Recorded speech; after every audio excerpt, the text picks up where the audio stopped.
ഇത് നമ്മൾ ഓട്ടോമൊബൈൽസ് ഡീലേഴ്സിനെ പറയുകയാണെങ്കിൽ അവർക്ക് പല ആൾക്കാർക്കും ടാക്സ് റേറ്റ് എന്ന് പറയുന്നത് എക്ച്വൽ ടാക്സ് കാറുകൾക്കൊക്കെ 28% GST റേറ്റും പിന്നെ അറൌണ്ട് 22%ഓളം കോമ്പൻസേഷൻ സെസ്സും ഉണ്ടായിരുന്നു. അപ്പം നെറ്റ് എഫക്റ്റ് 50%ഓളം വരുമായിരുന്നു.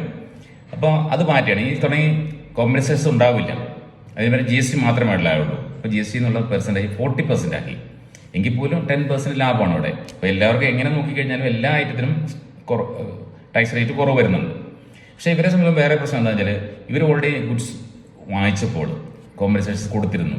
അത് പലതും ഇവിടെ ഹോൾഡ് ചെയ്തിരിക്കുകയാണല്ലോ. അപ്പോൾ ഇൻപുട്ട് ടാക്സ് ക്രെഡിറ്റ് ആയിട്ട് നിൽക്കുകയാണ്. അത് ശരിക്കും ഔട്ട്പുട്ടിലേക്ക് ഇനി അഡ്ജസ്റ്റ് ചെയ്യാൻ പറ്റില്ല എന്ന് പറഞ്ഞാൽ ഔട്ട്പുട്ടിൽ സെസ് ഉണ്ടാവില്ലല്ലോ. അവർക്കാണ് പ്രശ്നങ്ങൾ. അത് എന്ത് ചെയ്യണമെന്നതിനെ പറ്റി ഇപ്പോഴും ഒരു തീരുമാനമായിട്ടില്ല. പിന്നെ പ്രധാനപ്പെട്ട ഒരു പ്രശ്നങ്ങളെന്ന് പറയുന്നത് GST റിട്ടേൺ ഫയൽ ചെയ്യുന്നതാണ്. അപ്പോൾ നമ്മൾ സെപ്റ്റംബർ റിട്ടേൺ ഫയൽ ചെയ്യുമ്പോൾ സെപ്റ്റംബർ 1 തുടങ്ങി 21 വരെ പഴയ റേറ്റും 22 തുടങ്ങി പുതിയ റേറ്റുമാണല്ലോ 30 വരെ. അപ്പോൾ അങ്ങനെ ചെയ്യുമ്പോൾ റിട്ടേൺ ഫയൽ ചെയ്യാൻ കുറച്ചൊരു ബുദ്ധിമുട്ടായിരിക്കും. അതാണ് പ്രധാനപ്പെട്ട ഒരു